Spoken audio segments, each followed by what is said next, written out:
Hey guys, welcome back to the BFC, where we go into the trenches of the trading world. Today's episode is all about innovation. Pnxp is bringing it.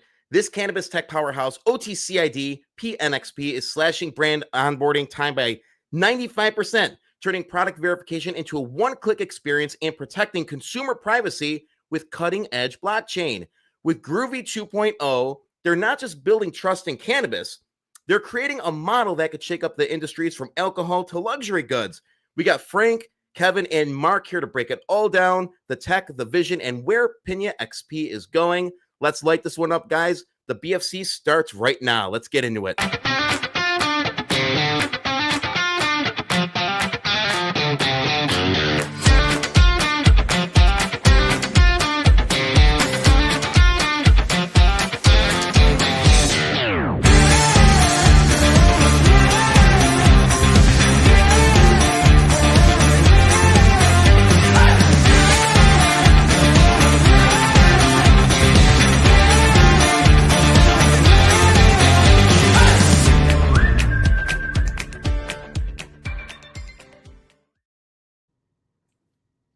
Hey guys, welcome back to the BFC. Really excited to be here. We are now kicking back off our Sunday interviews, our Sunday BFC Lives. Great to have everybody here. Hey, remember, we're here for DD from the source. So if you have any questions or comments or suggestions, put them in the chat so you guys could ask the team themselves. That's why we do what we do here. So I really don't want to waste any time. But before we get into this interview, I want to give a shout out to Super Robot. He came up to Buffalo for the weekend, had an awesome time. It was great to meet one of my favorite traders. So shout out to you, man. It was great. And we had a very, very good time. And we spent some time fireside, which was great. So, all right, I'm not going to waste any time. We have Mark, Frank, and Kevin from Team Pnxp. Let's bring these guys in. Gentlemen, welcome to the BFC. How are we doing today? Hey, guys. Great. Hey, doing good. Thanks. Thanks for having us. Now, I want to go around the room, because this is something that's not been strange to the BFC, is we have people from all over the world joining the show. So go around the room, and I'll start with Frank. Just tell me where you guys are from. Right now, currently, I'm in Medellin, Colombia. That's where we have our software development hub. So I live here. Mark used to live here, but now he's in the frozen tundra. But we're spread out throughout the United States and Latin America. So it's a beautiful team. That's awesome. And let's start with the big one. All right. What exactly is UPC tokenization? All right. How does it transform the cannabis product authentication for both brands and consumers? Well, first, I want to start by thanking you, Eric, for having us on the show. Great show. Love the whole intro and everything. And want to thank my partners, Mark from Nova Scotia, for being online, and Kevin all the way from Humboldt County, also for being online. We are a unique trio because we all bring different strengths into the company. So UPCs, basically, it's a universal product code. So it's a series of numbers that are represented by little lines that they're not squiggly, they're straight, but they're thick, they're thin, and we interact with them on a daily basis. So when you go to a supermarket or a drugstore, even a dispensary, and they scan a product so you could purchase it, that is a UPC code. Besides the UPC code giving you a price on the point of sale system, there on the back end of the point of sale system is an inventory management system. Okay, so when a product gets purchased, it gets taken out of inventory. When a product comes in, it gets placed in inventory. When a product gets returned, it gets placed into a little RMA, return merchandising for whatever defect, blah, blah, blah. Okay, so UPC codes are used day in and day out throughout our lives. Okay, we've been able to create a digital asset using the UPC code by linking with the POS system of a dispensary and using the geolocation of a phone when they scanned it. So basically, we do a little mini triangulation where we say, okay, this, because UPC codes represent they could represent 100,000 of that same one item. So, but this way we could say, okay, this UPC code with this geolocation, and we know that in this dispensary there are 20 of these in their inventory management system, then we could provide the consumer a minimal form of verification, very likely, okay?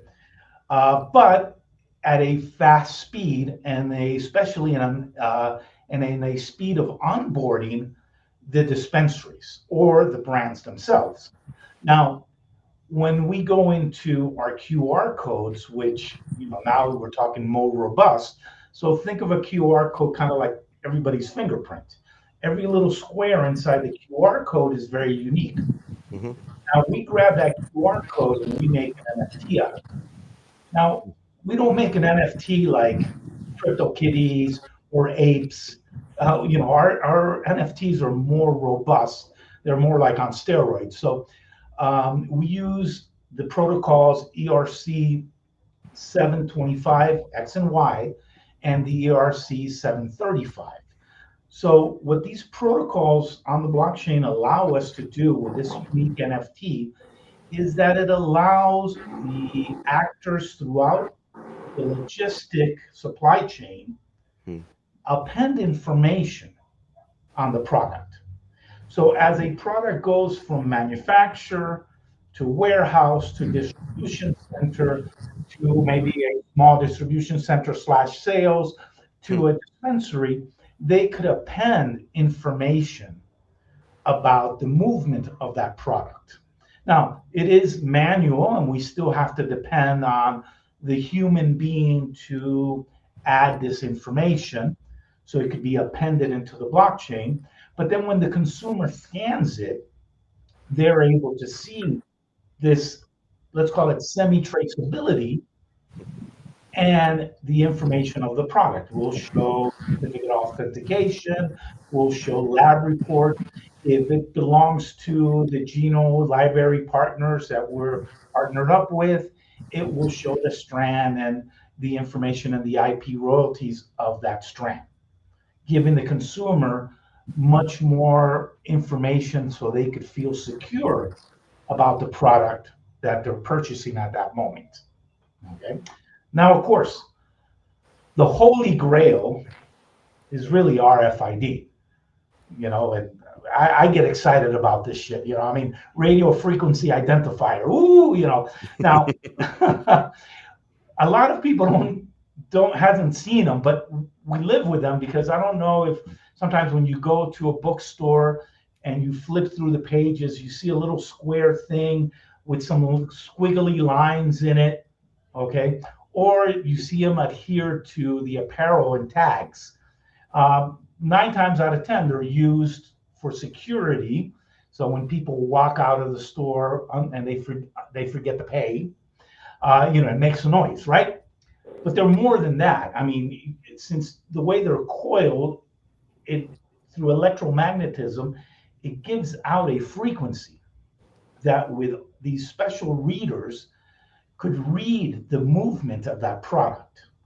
And a lot of these RFIDs have a little, very thin wafer chip that we could add information to it.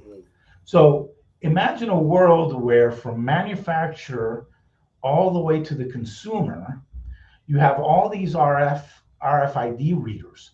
So as the product goes from manufacturing to a warehouse to a distribution center, we're able to track automatically, without human interference, all these movements. Hell, we're even able to, if there's a pallet on the shipping dock, we know how long that product's been at the dock in the pallet. So you're literally talking about authenticating the product and really protecting the consumer so they could trace it right back to the farm, essentially. Oh, hell, we could even, nowadays, trucks have satellites with internet. So they use a gun to scan, and there's RFID readers. So we could even trace how long that product has been in a truck and the route that truck took. to get to a distribution center. Okay, from the pallets to master cartons to boxes, all the way down to a single product itself. We're able to understand.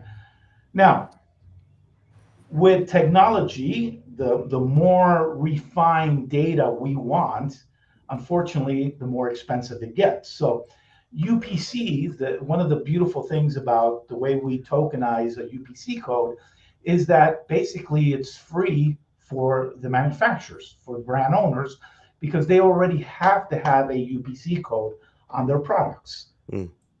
So it's already printed, it's already there. So it's really, all we have to do is link to the dispensary's POS system and triangulate it. The QR code, even though it's sub pennies, the cost of them, there's still a manual process of sticking them and then talking to the brands, seeing, okay, so many went here, so many went there, and they tend to be a little bit more cumbersome, and the onboarding takes a little bit longer for that. And of course, the QR codes, as beautiful as they are, your average, RFID, your average cost of an RFID tag is anywhere from 7 cents to even 50 cents. And in production, that tends to be very expensive. And then all the hardware that you need all across the supply chain line to be able to put it. Got it. And the most recent press release, or one of the press releases that you had, claims a 95% reduction in onboarding time for cannabis brands. What is that? Let's get real. What does it look like in real world terms? In real world terms, basically it's just getting on the phone with the dispensary, linking to their point of sale, or them linking to us with an API, okay, and just synchronizing. Just like we synchronize our files on the internet, on the cloud, just like we sync our email, it's really that easy. So we know the geolocation already, we sync to the files, we mint the token, the digital asset, and it's there.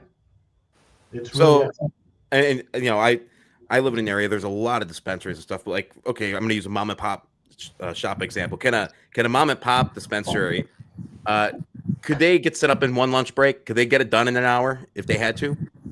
With one product? Yes, they can. Yes, they can. Actually, the minute we link to their system, we have access to their inventory and their UPC codes, and we just start immediately minting the digital assets to represent that unique product. Right on.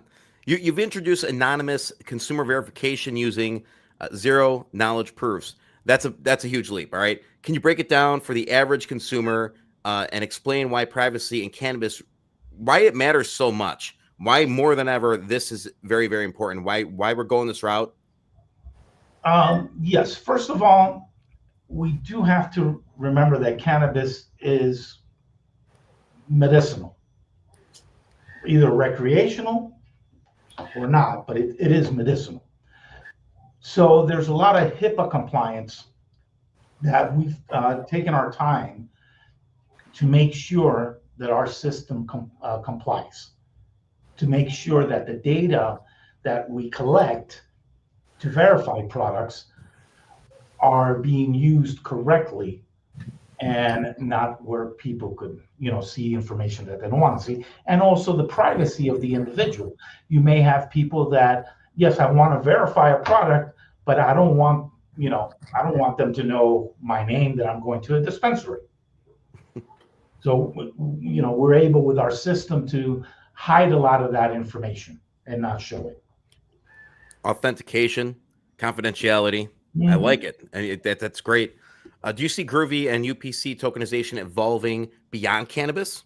Could this model apply to other regulated or high value industries like alcohol, supplements, or luxury goods? Oh yes, by all means. Maybe bourbon. By all means. I'll share something a little bit personal. Back in 1982, I'm showing my age now. That's why I was born in '82. My gosh. There you go. I was in Madison, Wisconsin, going to school.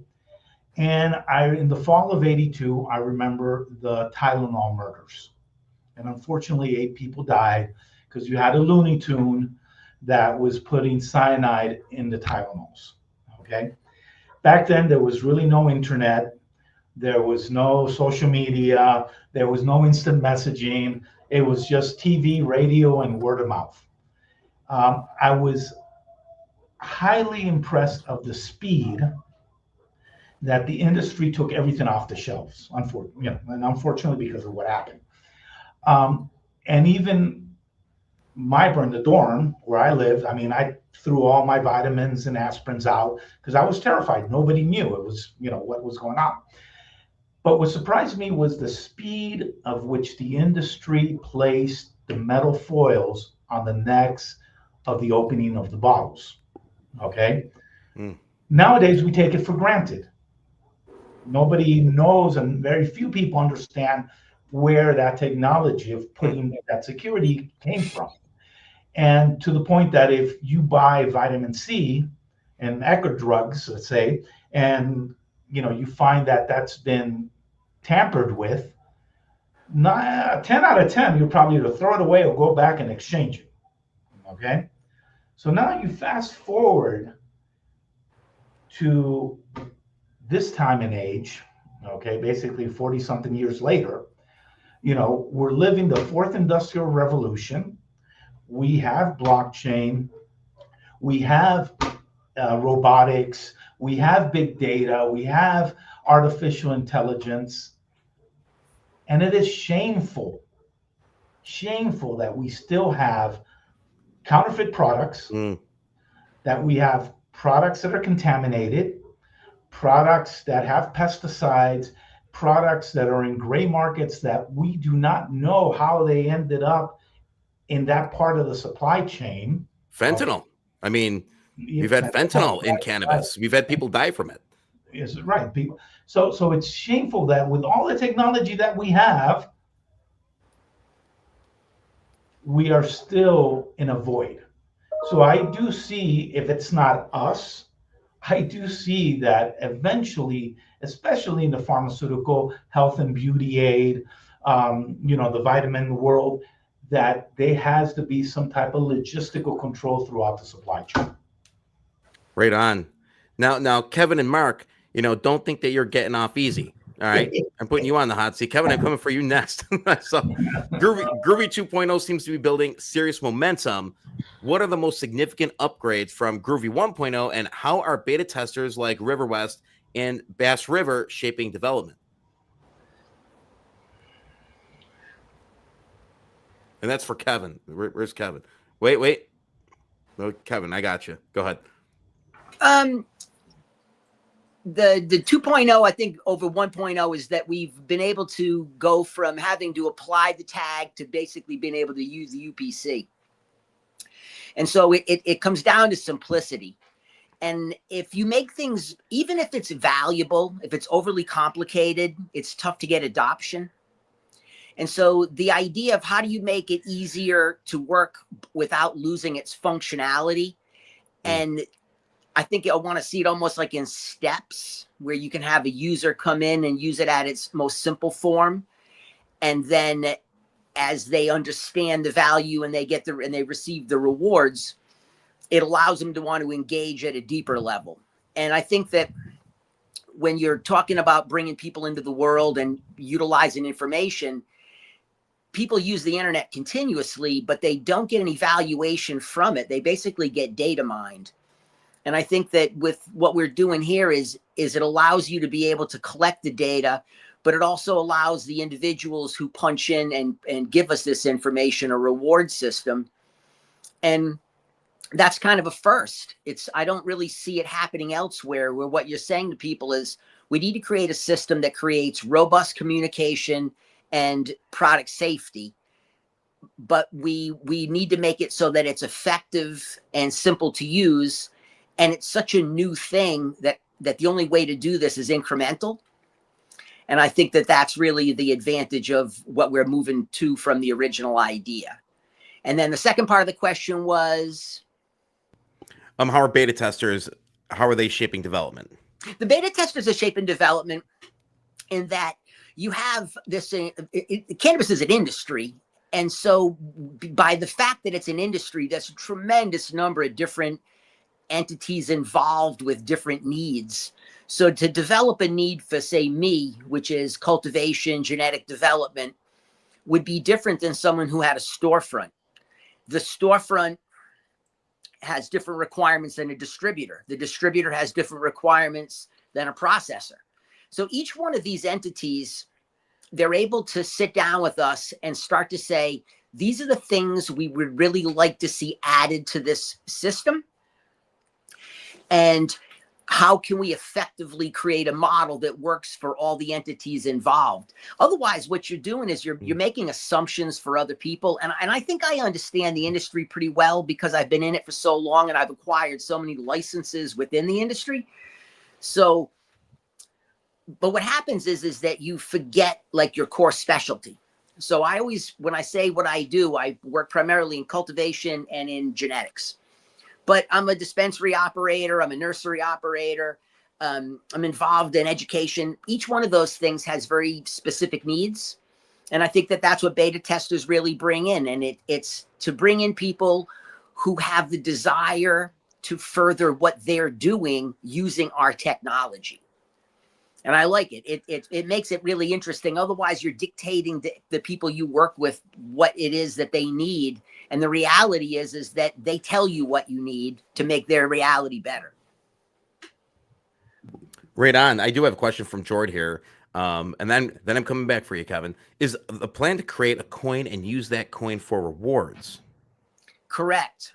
It's tokenized system with a inherent treasury so that it forces us to hold back half of the quantity available so that it's not a device that you use to raise sums and then liquidate. It really is a fiat currency that powers the system that allows an individual to develop a reward that they can then subsequently exchange the coin for currency or utilize it in other projects. And it's the only way we could really come up with on how do you get engagement. You know, the issue in cannabis, right, just so people have an idea, is 85% of the companies that sell a product, the customer can't tell you the name of that product when they get to their car. So there's only a 15% conversion rate between going to a store, knowing what you're asking for, getting that exact product and going out to the car. Out of 100 people, only 15 fit that bill. 85 out of 100, they come in and they get recommended a product from people who are trying to sell product, and they then have this product. And so the issue is you really never get a chance to communicate with the producer, and the producer never gets to talk to the consumer due to the levels of licensing separation within an industry.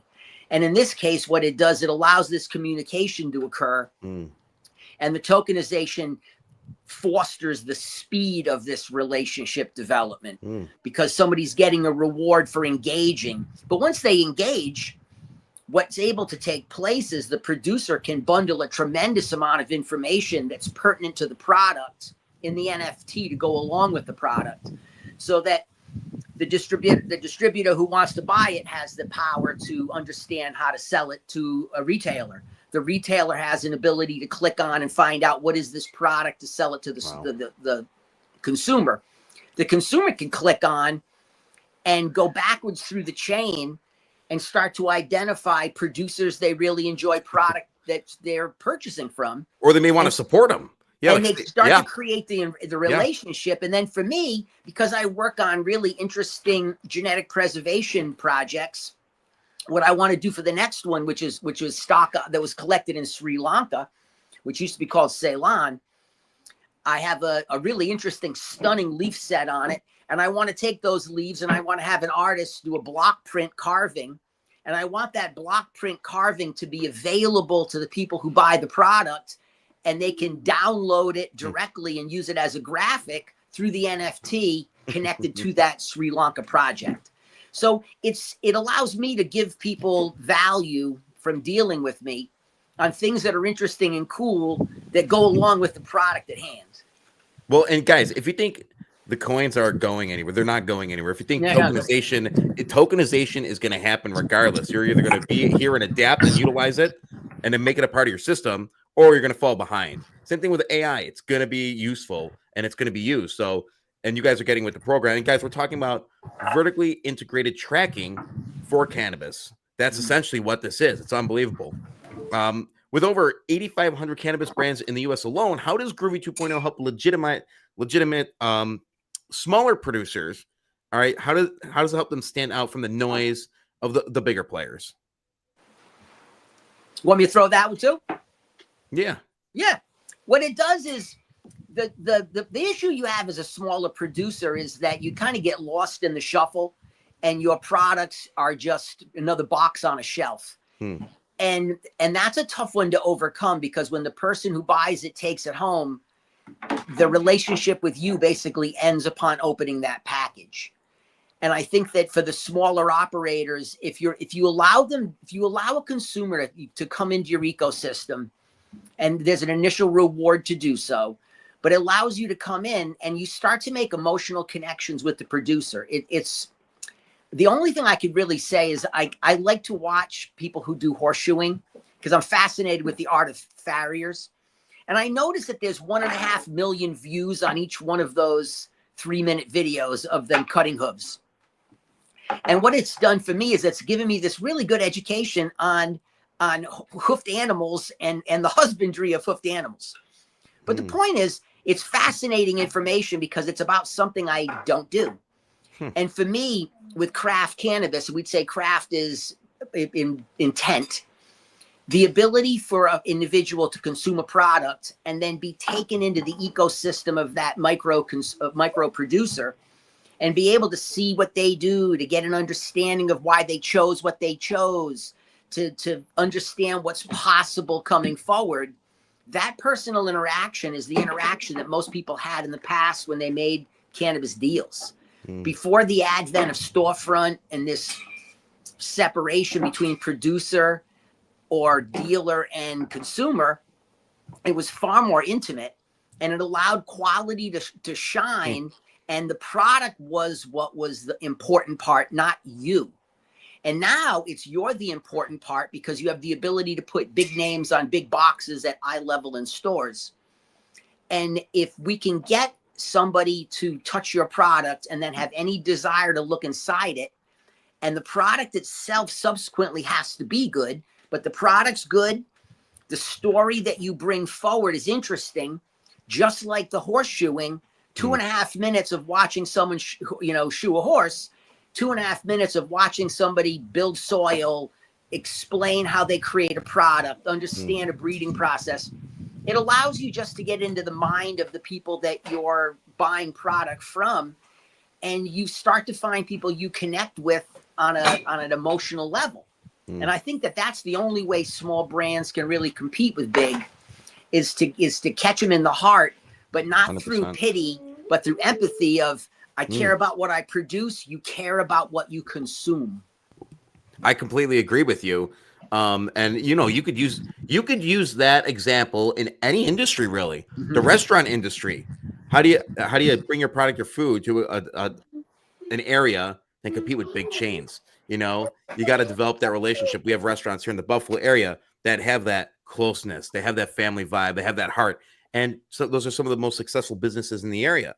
And so, and if you want to even talk about deregulation or like and any of this stuff, what you guys are talking about doing right here could be a contingent on them legalizing it across the board. Because in the United States here, and what's nice is you guys have the global market, that you're tapping into. But what's nice here is that we have a solution for American cannabis. So if there's descheduling, what's going to happen? All right, we need to have product verification, and we want everything tracked from the farm right through it hits the stores. And I'm telling you, the stores that don't do it, they're not going to be around, because they're not going to hit those points that they have to hit. There's going to be laws that say, hey, listen, you got to track all these products.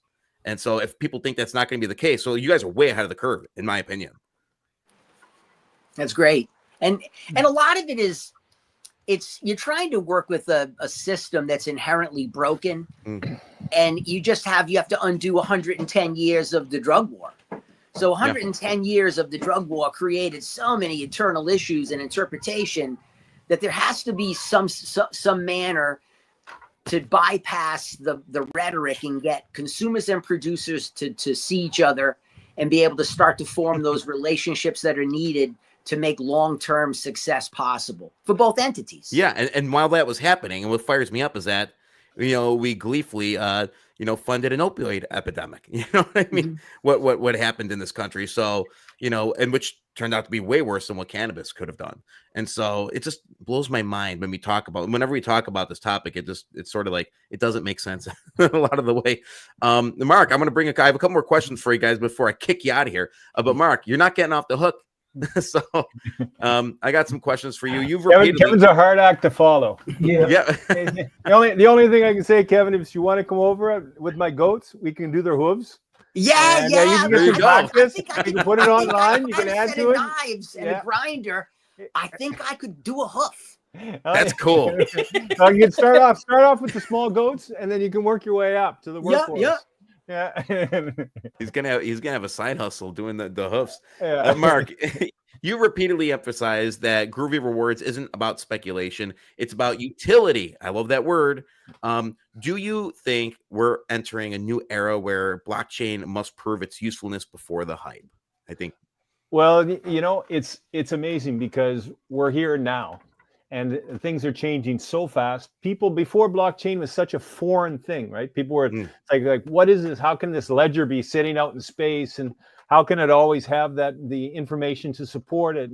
And how come I can't go and tell, one story today and then the next story tomorrow, and there's no proof that's sitting there that can actually say, no, this is what you said. This is what it is. Just take a look. It's all there for you. If you just want to take a look, it's there. So, we can move on. But in our case, the rewards, the way that they tie into the meme coin, which is Pnxp, the meme, it's a utility token, essentially. But the difference is this utility token really empowers the consumer. And the difference is that in so many of these systems and things that we see, especially around not just cannabis, everybody, it's the consumer who really is the product at the end of the day. So in our case, the consumer gets to participate, and as much as to the level of the participation, they get rewarded, and then they can take that information as they choose. It's available to them, so they can consume it, they can see it, they can understand it, but also the rewards, which are there, don't suddenly disappear into some ether. So they can really understand what's going on with their rewards. They'll be able to see in a dashboard, like, what can I do here? What can I do there? How much am I getting here? And that extension of their experience, it's all there. It's real. It's immutable, which is, it doesn't happen. And, you guys touched on something a little bit earlier when you were just talking about the changes coming on stream certainly in the US.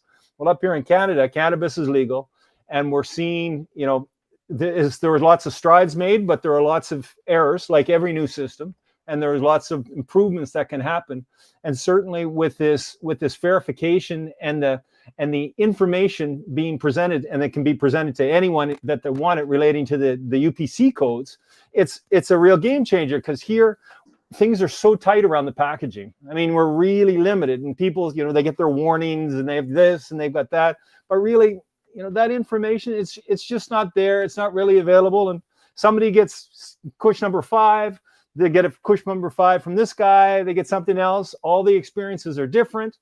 Nobody's trying to pull the wool over anybody's eyes, but it's different. And I think that's one of the things that consistency is a big part that the consumer really, really wants. And again, that all goes back to the blockchain, because there it is. You can see it. Yeah, it's Kevin's special strain. Oh my God, look, that's the Leaf brand. Oh my God, it's the same thing. Wow, we just had it and we smoked it with some friends, and it's perfect because it's just what we expected, just what we were hoping for. And, it fulfills that gap.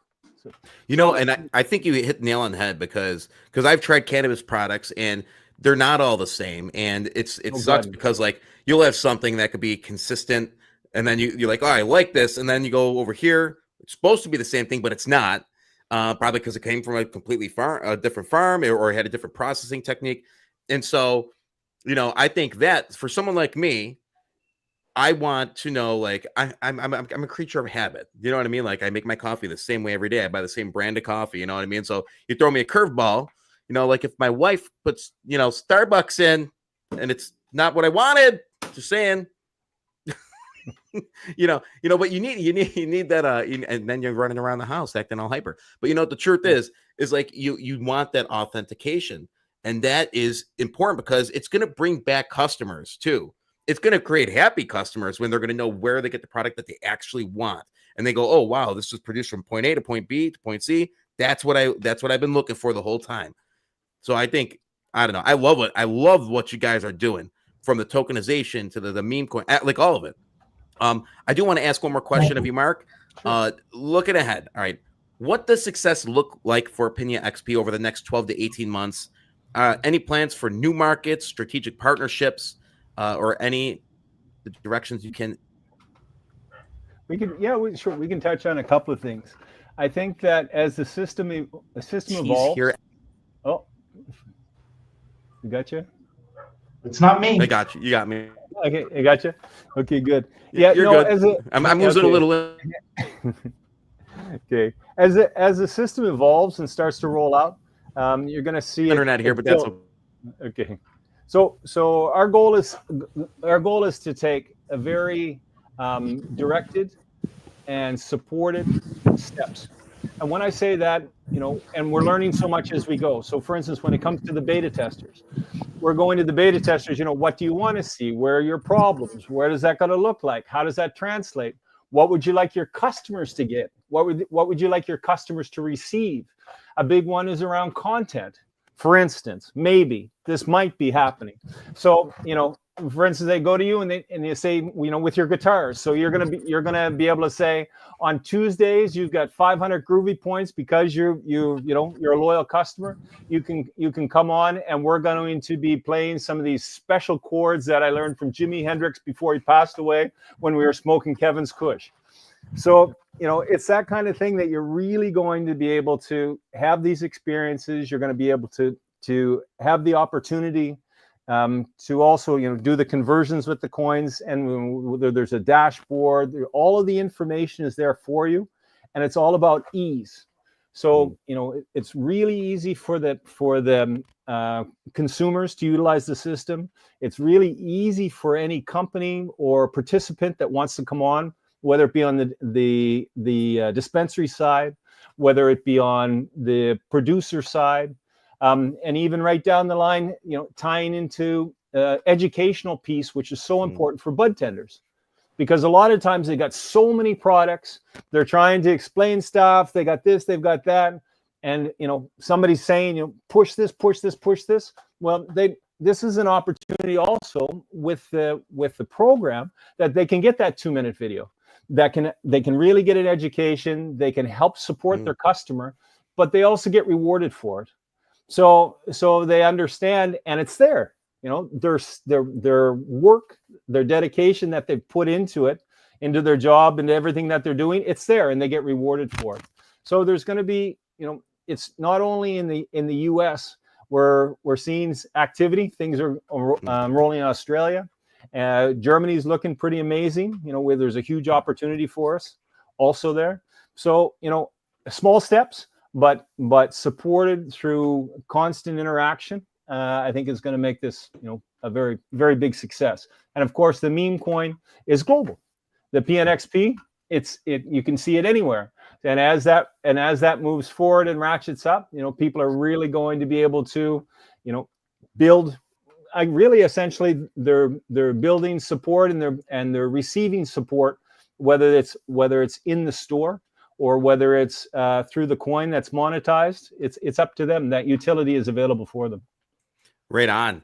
Jordan Hugges says, would be an amazing way to track the genetics, specifically THCA in the product. Most of the market is dominated by marketing with no way for consumer to track what they are actually consuming. And so, yeah, this is the solution to that. And it's amazing. I wanted to thank you guys for coming on the show. This has been absolutely awesome. I want to give you the last word and maybe give a final message to investors or potential investors. The floor is yours, sir. Oh, thank you. I do want to say our goal for the next 6 months is onboarding all these beta testers. They start from growers to a genome library to dispensaries to brands. And like Mark said, and Kevin reiterated, so this way we have an understanding, because the process is so spread out. This way we have an understanding to properly give content to the consumers. Our main goal, once we go live, is to start looking into moving from the OTC ID into the NASDAQ, okay? And to be the Amazon of the cannabis industry. Because we're running on a blockchain, a hyperledger, centralized blockchain. So yeah, Jeff Bezos, back in the 90s, started Amazon selling books. On our platform, we're doing all this tokenization, we're doing this authentication, but we could allow other developers to develop applications on our platform, just like Amazon now has with AWS. So our goal, besides moving up to the NASDAQ, hopefully in a year from now, is to become the Amazon of the cannabis industry. That is a bold statement, but it looks like you guys got the plan. You're going to have the market at your fingertips, which is going to be great. And you're the first one that's really doing this. So congratulations on the business plan. Congratulations on executing on it. And we're going to be watching you guys. You guys will be presenting at the Buffalo Fireside virtual conference the third week of September. So I can't wait to see your presentation. And that's all I got. Thank you guys so much for joining. And for that show, we'll have a live demo that we could show. Oh, excellent. So that's great. Yeah. Awesome. Thank you guys so much for joining us. Thank you. Thank you, Eric. Right. Get out of here. Get out of here. Get out of here.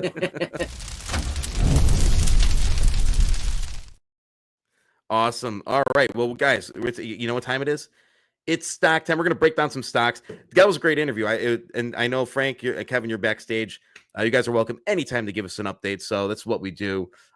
Yeah, Pnxp. And by the way, guys, if you are on Fidelity or Schwab, you got to call in your first order to place it. For some reason, there's been issues buying the stock, but I did talk to Frank, and he's on the phone with them, or he's been on the phone with them over the last week, and they're going to figure out what exactly the deal was with that. But this is one to keep on your radar. I think it's going to move north.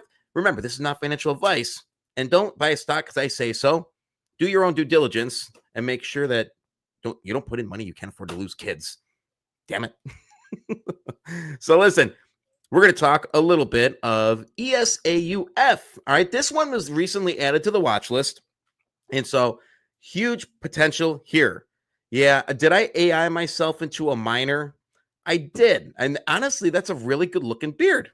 I wish I could grow a beard like that, to be honest. So we have ESAUF sitting at 61 cents. It's a QB stock, penny exempt. They have their 12G3, and they are a CSE, Canadian Stock Exchange. They're audited, and so right now they've had a little bit of a pullback. But let's just get into this. Their market cap is 56 million. But this is what I want you guys to understand: held at DTC is only 10,000. All right. And they have beneficial shareholders that have at least 100 shares. We have almost 800 of those beneficial shareholders. So you're going to want to keep an eye on this one. So they had a recent PR. ES Gold strengthens Broken Hill analog theory with peer-reviewed university studies. I did a little bit of a breakdown here. And so I did an article. I'm actually going to release an article. The article's done. I'm going to release it tomorrow on 3 of my top mining picks, OTC mining picks. And this actually will be on there, and I'm going to break it down a little bit more. But hey, we're here doing it live. And so we have ES Gold.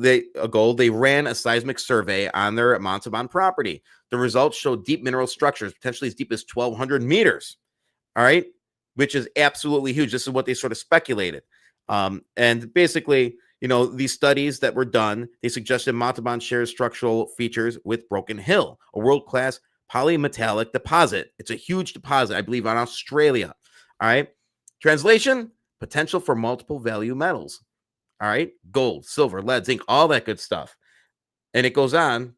They're going to have third-party validation. 2 peer-reviewed university studies backed up ES Gold's internal theory. Deep potential imaging shows possible stacked metal-rich zones going much deeper than historically mined. Gold and silver redistribution. Heat and pressure melted and moved metals, creating enriched zones right under ES Gold's feet. All right.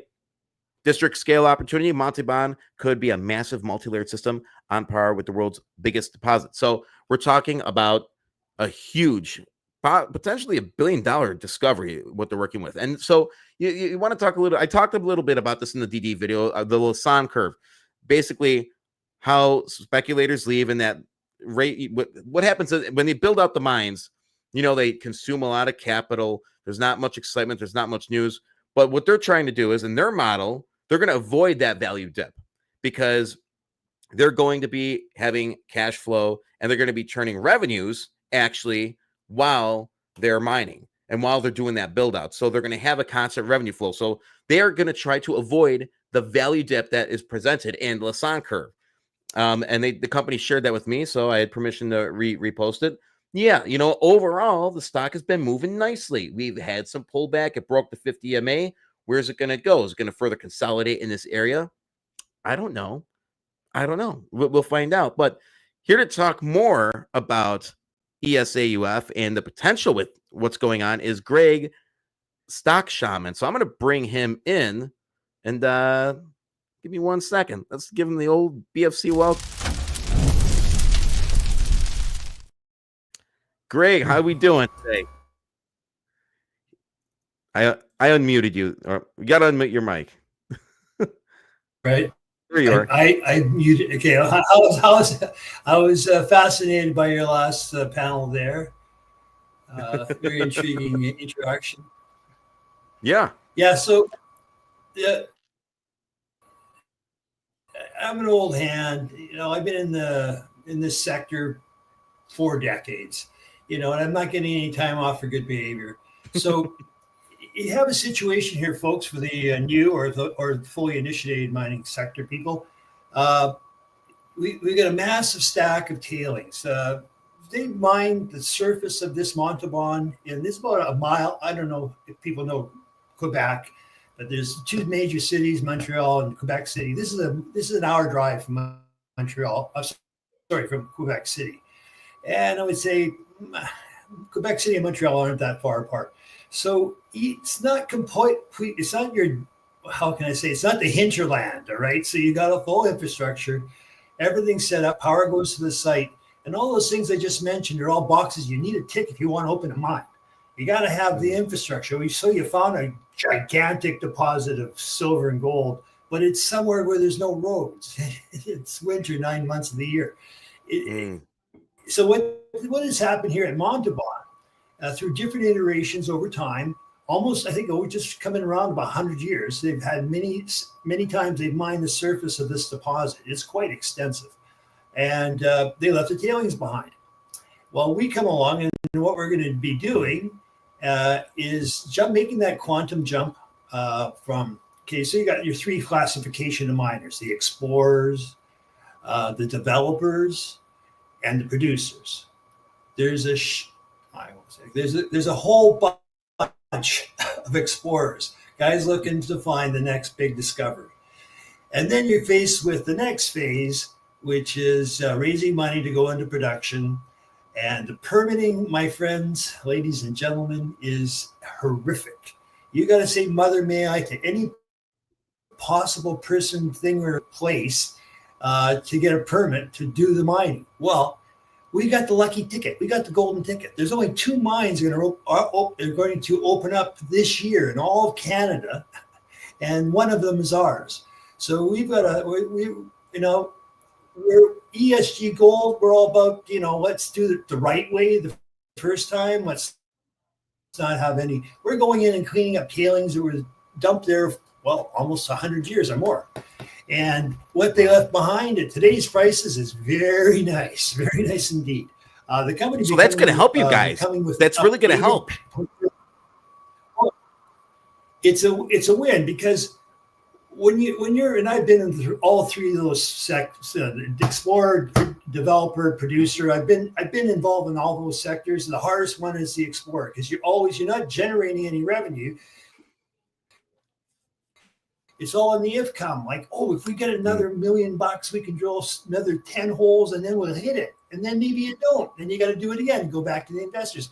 The whole time diluting your shares outstanding. And just like the US dollar, diminishing its buying power and price. But what we have done is we didn't just go and willy-nilly.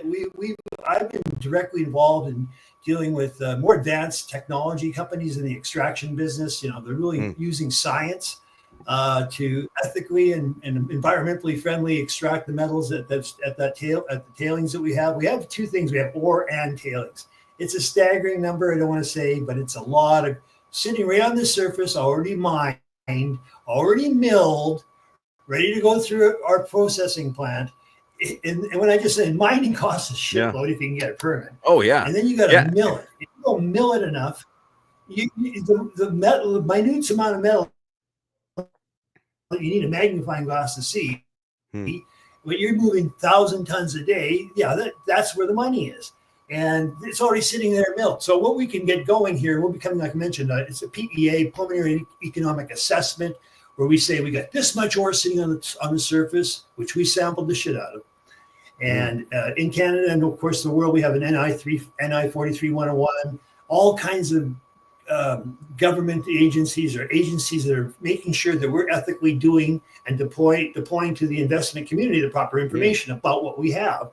And that'll be coming out very soon.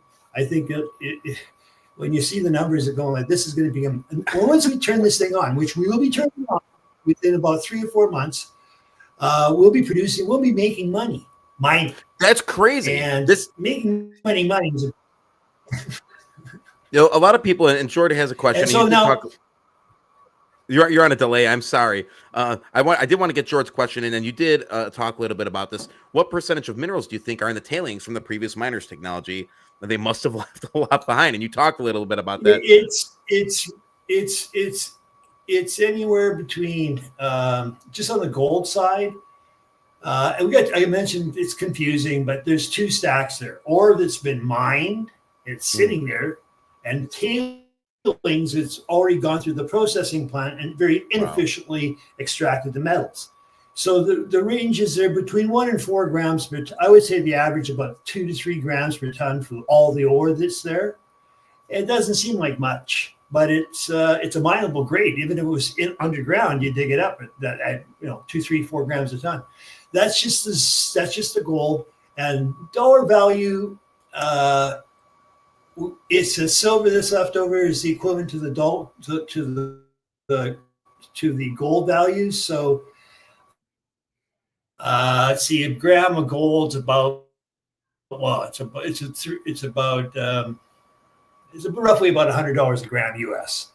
And so we got 2 or 3 grams, so it's $300 there. Another $300, like it's a $600 ton of rock, which in a normal mining operation wouldn't be ethical, wouldn't be viable. Because it's sitting on the surface, ready to go right into the plant. Yeah, it's viable. It's like just the money's just sitting there. All you have to do is pick it up.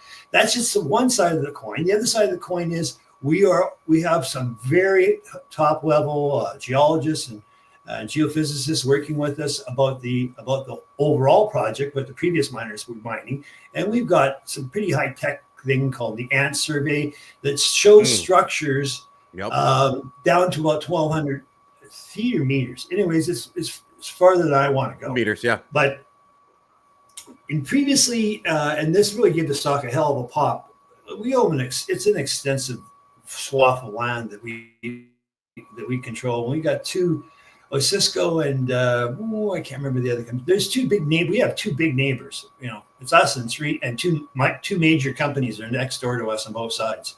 So they know something's going on there too, and they're just watching us. So we've also got previous data from the other drilling companies that had this in the past, and we already have ore that we can go dig up.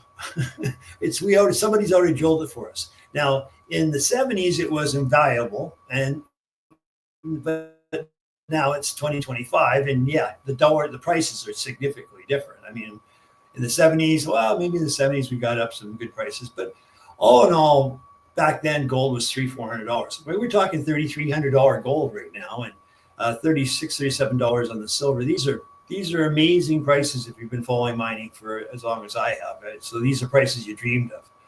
So to answer your question, yeah, that's what it is. So with the revenue coming in, now we jump from Explorer, which there's thousands of, to developer to Explorer, which is hundreds of, to a very small select group of miners. And the money comes in, and we won't have to go back to the investors and finance to do more drilling to develop a resource underground. We have that money, that cash flow is coming in. And that means there won't be a dilution factor for the shareholders and the new shareholders coming in. You got a confidence these guys will be a rare breed. The odds used to be about 600-700 to 1 for an explorer to become a producer, and I think those odds are pretty close. But for you to be going into production without partnering with a major, well, I've seen it happen 2 or 3 times in 4 years, where you raised the money and you went into production, and you ran the gauntlet of all the regulations that you had to kiss up to everybody to get the permit. Now we're a permitted mine, and it's not just us. In that surrounding area, those people have come to us and say, hey, we got some nice, ore, we just don't have no place to take it. And that's like another thing that in the mining business, at least in Canada, and for that in the United States, it's if you had the ore and was super rich, well, and you wanted to get some money for it, where are you taking it? If you could take it somewhere, and we would charge them a fee, we'll make a nice profit to run their ore through our stuff. And we got about 4 solid years at 1,000 tons per day, taking 2 or 3 months off for the winter, maybe. But it's going to be exciting. There's very rarely an exciting time other than the discovery and the stock jumps up. But when you turn the mine on, and all of a sudden you're making the silver, Yeah. And then some gold shows up. Ooh, gold. and you're there at the first pour, because I got lucky in the 80s. I was there for the first pour at a mine that we got into production in Nevada. And boy, oh boy, you just feel like, oh, I did it. Finally, there it is. It's for real. I'm holding it. That's going to be very exciting, which is going to happen for us this year. It's crazy. That's crazy. And this is, so you're going to avoid that value dip, essentially. You're talking about making money right off the bat this year. That dip, we're build a bridge across that Lassonde dip there, because the gentlemen behind this, this isn't an overnight sensation. The directors of this company have been working on this project for 14 years, and now it's coming to fruition, and you folks can step right in and enjoy the best part. Yes, the investment. The investment and the return on the investment. Yeah, Greg, I wanted to thank you for coming on. I want you to come back on, and I want you to keep us updated. We're going to be doing a live next Sunday. Keep us updated, let us know how things are going. And I love this one, ESAUF.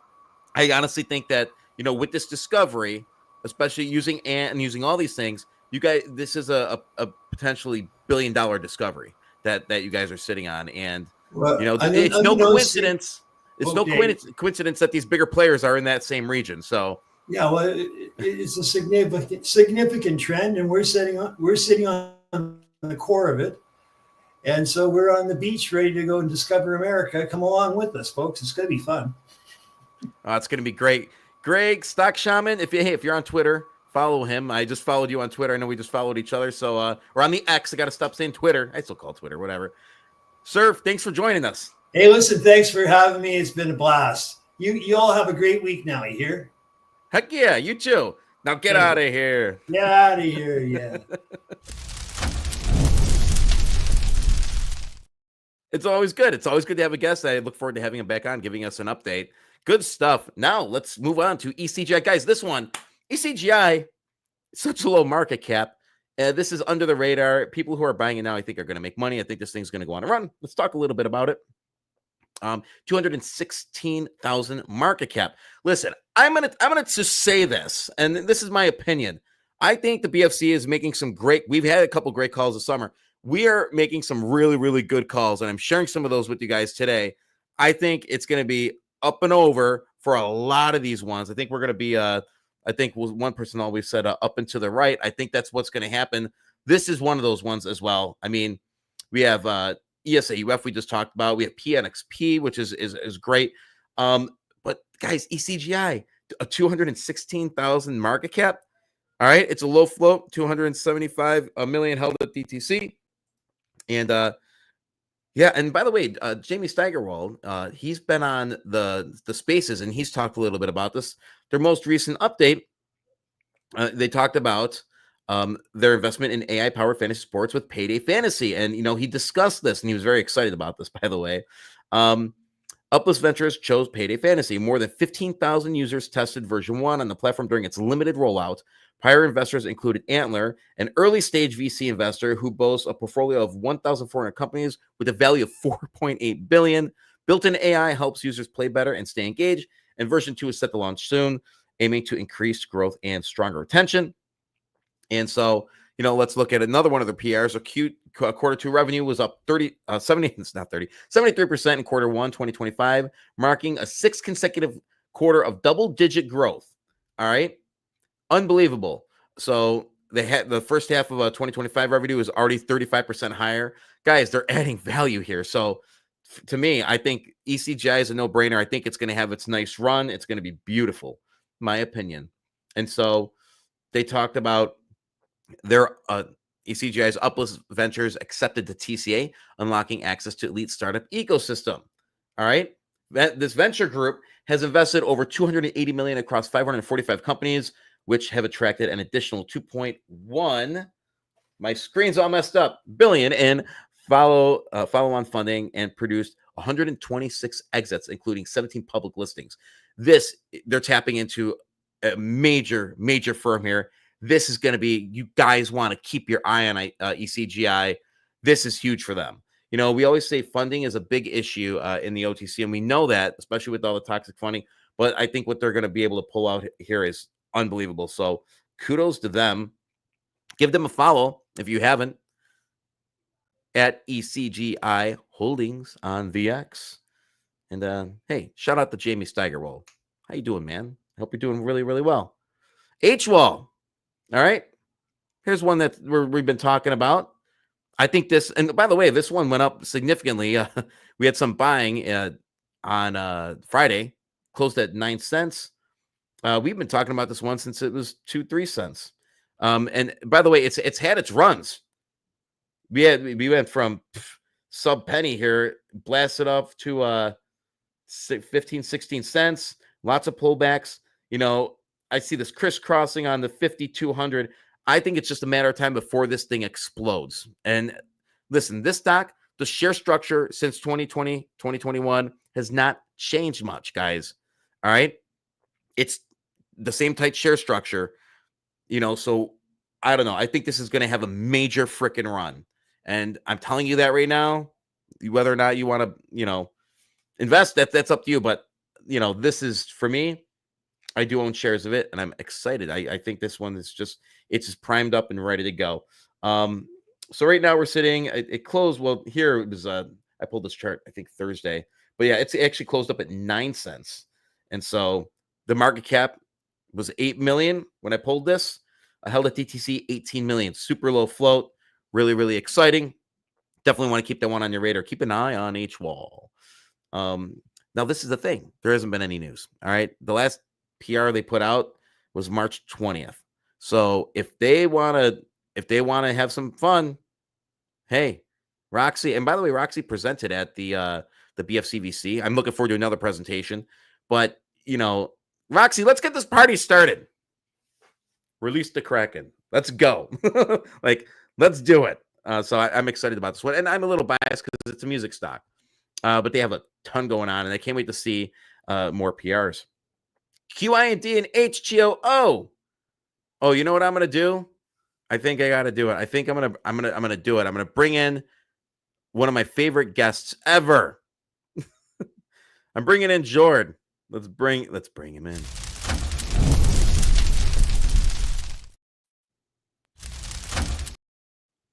Jord Huga.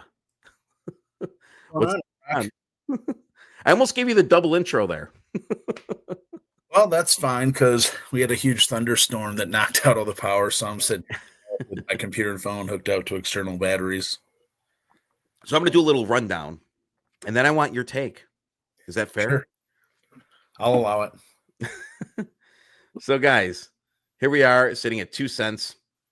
All right, we know what they do. All right, I mean, just look at the OTC markets. All right. Quality Industrial Corp, I'll read this for you, provides comprehensive solutions for the liquefied petroleum gas industry through our operating subsidiary, El Shola Gas. All right, and so that El Shola Gas is now being claimed under HTO. That's where the connectivity lies here. All right. Okay, here's the market cap is 4 million. All right, held at DTC, 76 million. This is a really nice, tight share structure. Hugely tight. And so, there's the company insiders, Fusion Fuel Green. All right. And by the way, ILIS owns a huge chunk of Fusion Fuel Green, a big board company. They are SEC reporting. QID is audited. And so here's one of the most recent things from Fusion Fuel. They announced new LPG projects for a subsidiary, El Shola Gas. All right. The largest new projects under contract are valued at over 1.9 million. All right. Approximately 517,000 when you do the conversion. These projects include utility operations and bulk LPG supply for a 24 high-rise residential edifice. Did I say that word right? You did. I'm just messing with you. Compromising 722 apartments with a I'm just so happy to have Jordan on, to be honest with you. 722 apartments with a confirmed value of AED of 885,000, which converts to 241. So, case in point, they're getting things done. They're getting contracts in. Looking at the chart, look, I think we're going to see a little bit of an uptick, and I'd love to see this cross here. Oh, yeah. See, that's a sign, Jord. That's a sign. So that's where we're at with that. The question is, will they acquire to increase shareholder exchange value? So there's going to be a share exchange. All right. What do you think is going to happen with this one? What do you think the share exchange could possibly be? Are they going to add an asset in? Are they going to acquire? Jordan, the floor is yours. Well, first I wanted to thank the team from Pnxp for coming on. I think that's really amazing technology. The thing that immediately sprang to mind is expensive parts that don't have traceability, specifically like for airliners.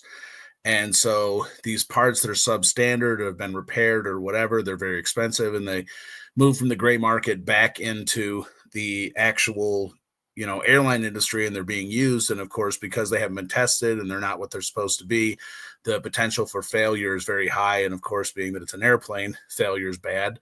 So I can't wait to hear more from them at the next BFC conference. I really think their technology is pretty amazing, and I'm going to have to look more into it.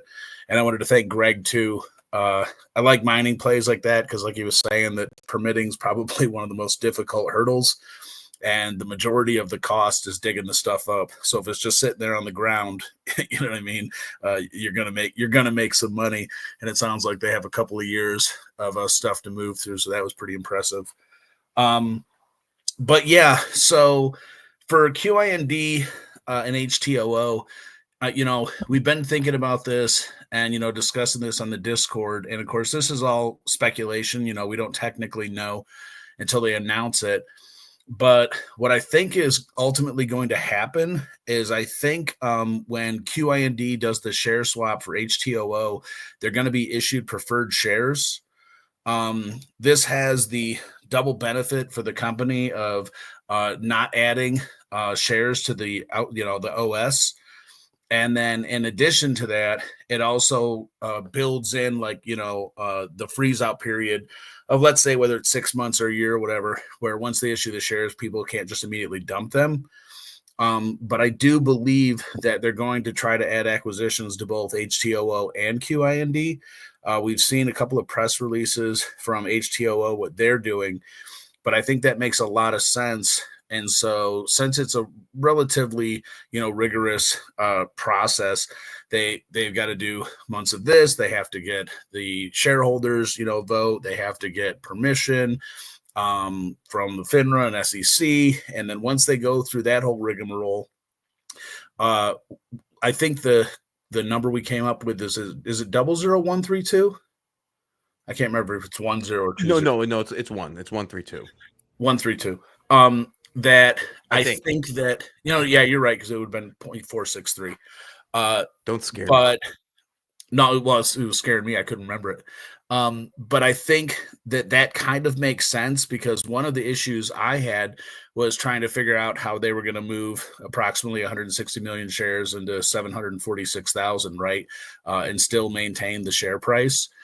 And so now if you take that into account, and again, this is purely speculative, but it makes sense to me that because they'd already discussed this previously, but not pertaining to this exact stock, that they could possibly give better rewards to people who are willing to do a longer lockup period, right? So if 132 is the exchange ratio that they're going to go with for the share swap, then they potentially would give you 1.6 or 1.7 if you agreed to an additional 6 months or 1 year, or whatever the timetables would be there. So I think that's interesting. But I'm very, very bullish on this. I love the fact that the market cap's so low. It was really nice to see that huge spike. HTOO hit like $14 there. Hundreds of millions, it traded that day like the volume was off the charts. It's obviously slowed down quite a bit since then, but I think that everybody's just waiting for the compliance announcement, which as far as I know, we are now NASDAQ compliant. We stayed above for the 10 days. So it'll be nice to hear from the company that we are in fact compliant. And I think that, the analogy I've been bandying about is, you can't sell your house when it's still in foreclosure, right?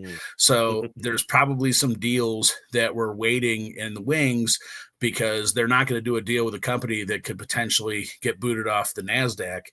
And so now that they're compliant and they have that ability, and they've been dropping press releases, I think it's something like 6 or 7 in the last 3 weeks, that I'm really hoping for something big coming down the pipeline in the next 6 months.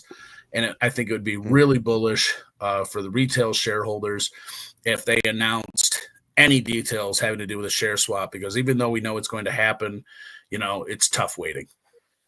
Oh yeah, it's definitely tough waiting. And I got to think, remember Quality International. All right, it's no longer under QIND, but do you think it's still on the table, especially now that they're tapping into this funding? It's so it was one of my previous theories. And again, it was something that JP said in one of his podcasts, where he said that the difficulty of a lot of these deals is that the SEC would ask you for, previous filings, previous information from a company, and sometimes that company wasn't even in existence anymore. Thereby making it basically impossible to get any records. And they would say, well, that's not our problem. And because of the timing of that, I was thinking, well, maybe QI, the reason that the deal didn't go through, because it seems like they were making pretty good inroad progress. There was that like Archelex deal, for cash. There was a lot of things going on that I thought, well, is it possible that they still want to do that deal, but they're just waiting until they're up on the NASDAQ? So in my heart, I want to say that I still think there's hope. But even if that deal fell through for other reasons, I think it proves to the efficacy of their ability to land those big deals, and having the better non-toxic availability of funding that the NASDAQ will allow. That I think that through different lenders, even doing intra-company loans to each other, obviously keeping their fiduciary responsibility to the shareholders, but they can give much better interest rates, without hurting each one of the companies. That I'm really, really bullish, and I can't wait to see what they have on the agenda coming up, because like I said, this is a big one for everybody who's been ride or die with ILIS and QAD and SAML, that share swap is going to prove what we have all felt very bullish on for going on 2 years now with QAD, that once they go from the OTC to the NASDAQ, that in its very self shows me their acumen and their ability to make things happen, especially considering the difficulties they were facing, the toxic lenders, which they've dealt with. I'm very, very happy with where we're at right now. Obviously, we all wanted it to happen faster. But sometimes, well, and you know, right? some of our favorite people think we're clinically insane, but you know what? We've doubled down and doubled down and doubled down, and we ain't stopping. I'm not stopping, because you know what? I think they're going to see this thing through. And like you said, this will be the tip of the. It's just the tip of the iceberg. Getting that share exchange done, and if it's at a high value, people are going to be like, "Oh wow, okay, they're getting it done." And where are they going to turn to? They're going to turn towards SAML and ILIS. And before you say, "Yeah, but they're expert market, you can't buy the shares or whatever," listen, they're going to get their filings in. Chew, I've been pounding the table on this thing for a long time, and there was a lot. I mean, remember, George, in the trips, SAML was like a gimme. It's like, all right, ILIS, gimme down here. So the truth is, I think they are going to prevail. I think if they're able to execute a high value share exchange, it's indicative of what's going to happen with the others. And I do think that with a $4 million market cap, that there's a lot of northward movement possible, especially if they bring an acquisition with $40 or $50 million in revenue. So anything's on the table, and I do expect them to go big on this. So, you know, and by the way, I just want to remind people that WSFT, you know, that used to be QID, they had a really quick name change. Just saying. So they were successful with that too. So it's taken a lot of time. You know, the market was shit for the last 2 years. I get it, but I will never forget Nick on the show saying, you know, we're like sort of self-cannibalistic, and that's him saying, hey, when they get value in QID and make their money, they're going to go to SAML or they're going to go to ILIS. And then as those deals get done, people are going to be jumping from play to play. That's how I took it. So, and I want you to stick around because I have a couple stocks I wanted to cover real quick. But I'm gonna let you have the final word tonight. But I just want to bank through a couple other stocks, if that's all right with you. Yeah. I got two more things for QAD. Hell yeah, go for it. So one is, and again, you know, as retail shareholders in the OTC, where it's like notoriously lacks information, right? It's really difficult to get updates. That I appreciated them coming out and letting us know about the expert market is that the hurdle there is that they have to have all of the filings done that they need, right? So we're really waiting on the last filing. So even if they're 50, 60, or 70% done, they won't be removed until they can give all the filings. And so that's where we came up with our, you know, I think it was 6 to 8 weeks. I think we're in week 2 now. 6 to 8 weeks, hopefully, where they can get everything that they need to get in and approved so that they can have the EM removed. And then the second one was, you know, this is to me where the quality and the integrity of the management is so important. If you don't believe in them for any company that you're investing in, you probably shouldn't be putting your money there for anything more than a day trade. Is we went through this as well as I know Moon Market did too with CYBL, and CYBL closed at a penny that day, and the next day they opened up at expert market, and I think it hit 0015 or 0014. Because we are in America, we were not able to purchase those shares, but then through networking, through places like your Discord and other Discords, we found the company Speed Trader, and so we were able to purchase the shares through Speed Trader at that time. And I remember getting, you know, however, I don't remember how many millions, but we got millions of shares, and I think I got them at 002, and then it just went above a penny, and you know now it's hovering just below, moving up, and it just announced a deal with Palantir. So I think the key here is to have a plan and work your plan. If you're not a long-term shareholder, then Yeah, well, these plans are, these plays aren't for you. I said it doesn't make sense to try to make money in something that has low volume and has had a downward trajectory for a year or 2 years even. But if you're bullish long term, and if you think that they're going to do what they're going to do, having a market cap of $4 million and being able to buy an average down to the point where, regardless of what the share exchange is, knowing that they have a responsibility to meet what the management got at 0.463, adjusting for the 35-to-1 reverse split at 0.132 or 0.123, that whatever it was, that I think that for people that have an average significantly lower than they did, mine was something like 6 and now it's under 2, that I just keep buying it up and I'm super happy about it. Yeah, no, I'm there, and that's why, like, I got my eyeless average to half a penny. I'm sorry, Jord. I rarely get the one up the man, but on share count, I never will, and I know that. And I got my SML down to, I think, 3.2, and it was weird when the thing was moving. Like, I was green on it. I'm like, wow, see, you can beat kids. You can be green on a Nick Link play. Damn it. So, Jord, thank you for your insights, man. No, thank you for having me on. Well, you're going to stick right there because I'm going to give you the final word tonight.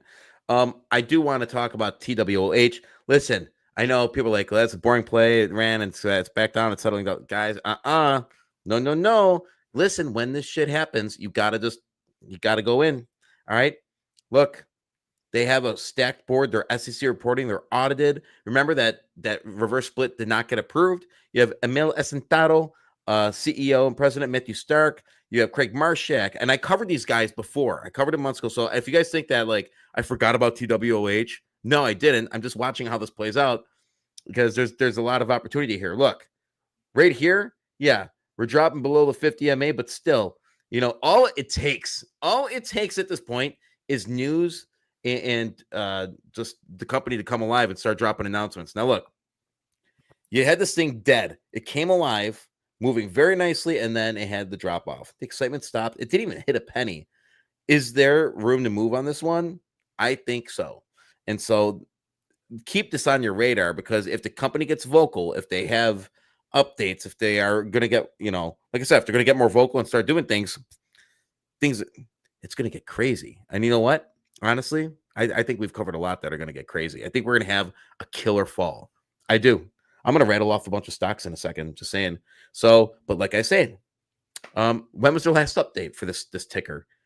July 16th, 2019. So right now we have a little due diligence being done. All right. You have people leaking information, like, all right, well, not leaking, it's being posted, like, all right, who's on the board? All right. Did I just say leaking information? That was a bad choice of words. I did not mean that. Let me correct myself right there. We're not leaking information, but things are being updated on OTCM. It's scary here at the BFC right now. So we'll see what we got. Another one is CRKT. Listen, we started covering this at like 3 cents. It topped out at like 22 cents the other day, and it's sitting here. I think it's at 15 cents right now. I forgot what it closed at on Friday, but this is another one. Why is it moving like? And by the way, this was a good freaking play. So if you had the opportunity to buy this, and I mentioned it, I'm just going to toot my own horn here, because you know what? They gave a kick-ass presentation. I want to give a shout out to Thomas Brennan, the CEO of CRKT, because guess what? He gave a great structured presentation. If you haven't freaking watched it, watch it. Guys, this is what we do. All right. And I'm bringing it to you. Like, I'm doing the best I can to give you as much due diligence. So don't get so hung up on your bags. All right. Move forward. All right. There are so many good opportunities here. Don't be hung up on your bags. Listen, do I have bags? Yes. Will I empty those bags with big dollar bills one day? Damn, I'll bet you. But guys, this was a great play, and it still is a good play.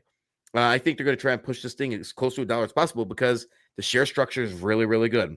And yeah, for that one in particular. So I was super impressed with the presentation, but more importantly, their plan, right? So the fact that they have tangible assets in the form of real estate, and that they're going to be issuing dividends, is REITs, real estate investment trusts, are one of the best investments you can ever make. And no matter how bad the market tries to make them sound bad from time to time, when they pull back, 10 or 15%, they always rebound because they keep paying dividends because it's a legal obligation for them to be called a REIT. So when this company moves up, they still have to deal with some notes, but they said that those are pretty much dead, right? And they're dealing with that. I said notes, but I really meant stock, some shareholders. But that one to me is, imagine getting in on the ground floor. And I forget, do you know off the top of your head what it was? It's like 100 million, 200 million in real estate they have. It's a significant amount. It's not minor. Yeah, maybe it was 50 million. I can't remember the number off the top of my head, but I love plays like this. And so, having done a bunch of research since the first time you had them on, I've actually started purchasing shares, and I'm going to continue. And the only issue I have with them is that they just have very low volume, and it's always going up. So every time I waited for a couple of days thinking I was going to get it cheaper, I ended up having to slap the ask and just pay more. And then it went up again and again. And so I'm really, really happy with them. I hope they come back on the show again. No, I'm with you. I think it's a great play. I think it's and this is the thing. A lot of these companies on the OTC, you're like, all right, I want the real ones. That's what we try to find out. Does the share price always go up? No, that's not the point. The point is to find real companies that are, they communicate with the shareholders. They're transparent. They're building a real product. They're building a real business. And honestly, real estate is so underappreciated in the market. And I think this is one of the top BFC real estate. This is the real estate play. This one in the AUTR is solid. Great shit here, to be honest with you. And they're buying. So why is the share price going up? Because guess what? They're buying. The CEO's buying. They're buying their stock because they see the value in it. All right. So I'm rooting for this guy big time, 100%. And like I said, this is held at DTC 3.3 million, and we had a spaces about this, guys. Now you're thinking that market cap, it's 121 million. Like, screw that. Like, the truth is a lot of these shares are just from 20 years ago, and they're crap. And they're actually going through a process to remove all this. So you're going to see this thing tidy up. And if you haven't followed Don Morrison, he spoke on behalf of CRKT. He was just on a spaces. They are getting shit done at CRKT, and they back their plays up. And I know Shido really likes AUTR because of the management behind it. They're not diluting the high held. They're backing up their tickers. They're buying. They're buying open market shares. So count me in for CRKT, 100%. Yeah. The number is 54 million that they have in a European real estate portfolio right now. 54 million? Yep, yeah. As of June 3rd, 2025. Guys, 54 million. And what the plan that he laid out and how they're capitalizing on it, because what they're doing is they're going back and correcting a lot that went wrong during the housing market crash, which greatly affected Ireland. And so people think it wasn't just a United States thing, guys.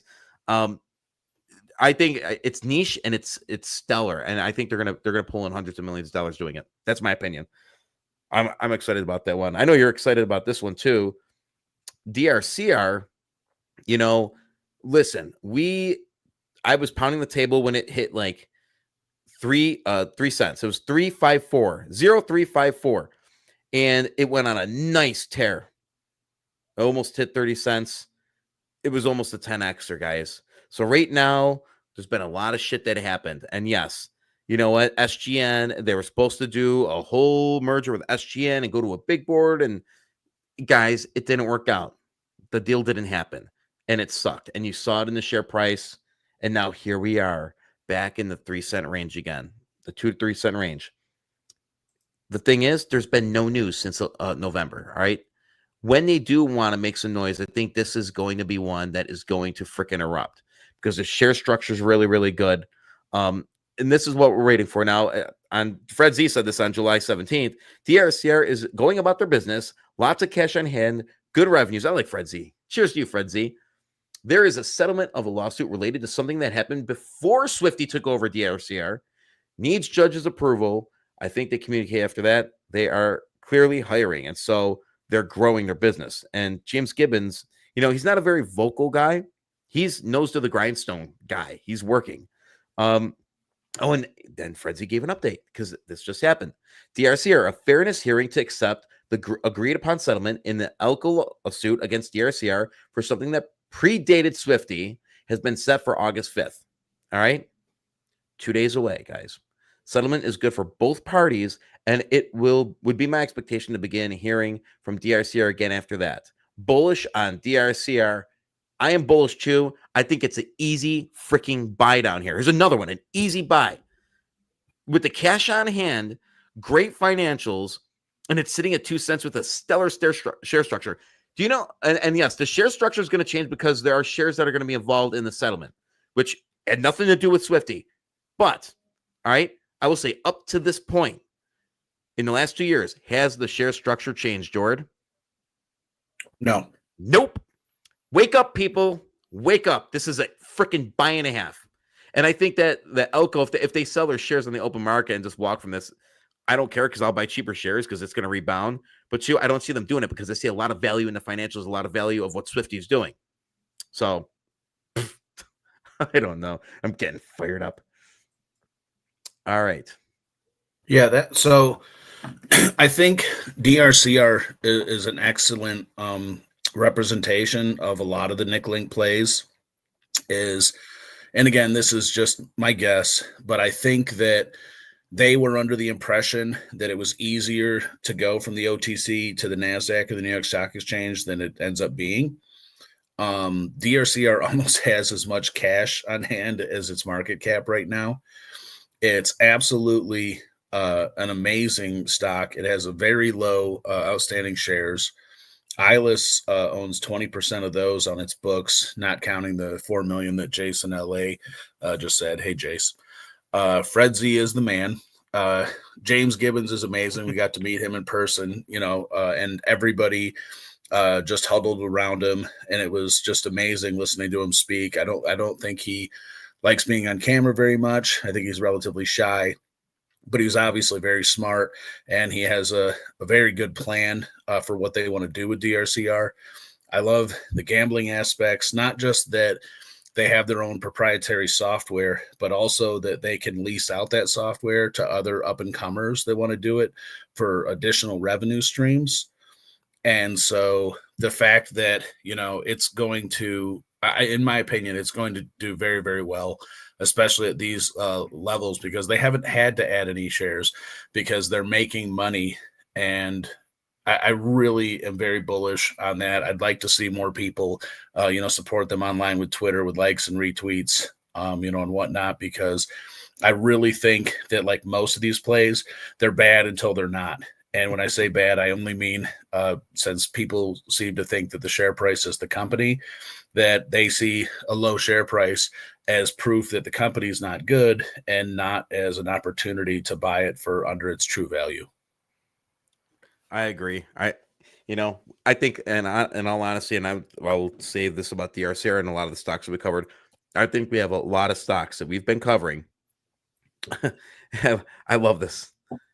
Yeah. Shout out to you, Jazz. Good friend, good guy. Boom. But yeah, no, I think that we're nailing some good plays, and there's a lot of plays that I'm actually going to be calling out. Some more that I think that this fall, after Labor Day hits. And by the way, let me just rattle off a couple. ICTY, right? It's bottom of the barrel play. No convertible notes, and I think that's a complete buy. We need like a trip 1 or trip 2 to penny runner. That would be something. Maggie's one. I think that's a beautiful one. So keep those two on your radar as well. I'm also going to be sharing with you guys a stock that I've been talking to management, and they want to get more vocal, and I think it's a super, super, super good stock. And I'm gonna put that one out tomorrow. I think I'm gonna let the masses know. I already told the Discord about that, by the way. But it's another low float beauty that has been around for a very long time, that doesn't dilute their crap all over the place and has a very nice chart. So that's all I got. Anything you want to close with, Jordan? Yeah. So I was actually just asking Grok, so we'll have to do it on the next one. But I think one of the big takeaways for me is that the markets are cyclical, right? So right now we're obviously in a bear market on the OTC. we're competing against things like, cryptocurrency, which didn't really exist before. And obviously there's trillions and trillions of dollars in that right now, money that would have normally been allocated either to big boards or OTC plays. But the big takeaway for me in the majority of my plays is that sometimes in situations like this, survival is success, right? There's so many of the 2021 stocks that people were trading and buying and selling and making and losing money on that aren't in existence anymore because they didn't have a good business plan. They weren't able to survive the downswings. And so when we get our next bull run in the OTC, there's ultimately going to be less options to trade because a lot of those companies aren't still in existence. And so with the majority of the plays, not just the ones that you cover, but all of them, that the big takeaways are do your due diligence. Join communities that discuss these stocks so that you can, allocate some of the responsibility or even delegate responsibilities to people in your discords and say, hey, who has expertise in this? What do you know about this? What do we think about this?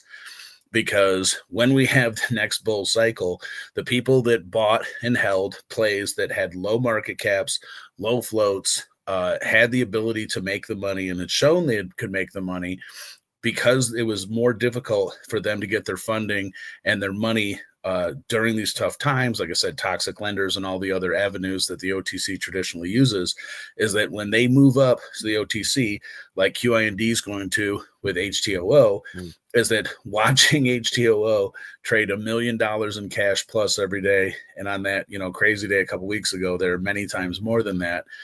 It really shows you what's possible when you're in an OTC play that is literally doing 100,000, maybe to 200,000 if you're lucky on any given day. Yeah, right on. I'm looking at some of the comments here too. How about Blag? You know what? Next live, I'll do a little update on BLEG and Espresso. Let's talk TWOH. Big announcements. Big announcements. We just talked TWOH a bit ago, so hit the rewind button. But yeah, I think that one is a sleeper and it's in the load zone. So, you know what? Like I said, I haven't forgotten about it. So that's why we just covered it. That's all I got, guys. This is it. This is all I got today. We had almost a 2-hour show.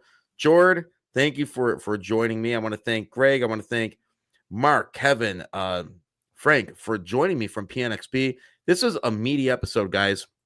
Totally exciting. And, it's all because of you. So listen, there's more that binds us and breaks us. You guys have an awesome evening, and we'll see you back here next Sunday. And by the way, I may be going live this week sometime with a major project that has major news. So you are definitely going to want to hit the notifications. Yeah. Did I just tease you? I did. A little slap and pickle. All right. You guys have a great night. Peace out.